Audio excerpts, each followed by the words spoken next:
Back in Hamilton, after 6 years in business, vegan restaurant Planted is closing its doors for good today.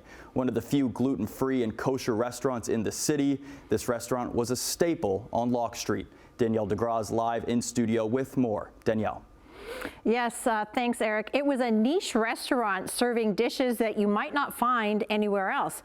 While some were sad to see it go, after accumulated debt through the pandemic, the owner said it was time.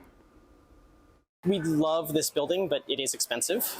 It wasn't his first choice either.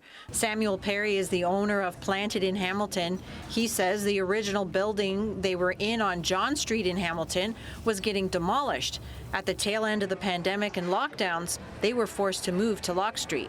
Our revenue for the past few years has been fairly consistent, but it's taken more time and more money to maintain that year after year. Planted in Hamilton is closing its doors today after 6.5 years in business. Some of the people we spoke to said they're sad to see it go. I have a gluten allergy, so it's really nice to come somewhere where you can eat anything on the menu.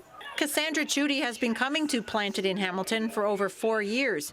She says having a gluten allergy growing up made it difficult to go out for treats. There were quite a few years where I couldn't really join them eating those sorts of foods, and Planted makes crullers that remind me of when I was a kid. And how can you resist? Christy May and her fiance Ephraim Turchik had their first date here. We also lived in different cities, so I used to send him a treat, tell him to go down to Planted, and they would have something ready for him. Turchik will miss the space to celebrate his culture. I appreciate for a holiday like Hanukkah right now, you can go and get latkes, which is the special for today. While the announcement was made a few days ago, the decision to leave Planted in Hamilton was a long time coming. It has been the greatest honor of our lives, really, to be kind of what I think Planted represents to a lot of people.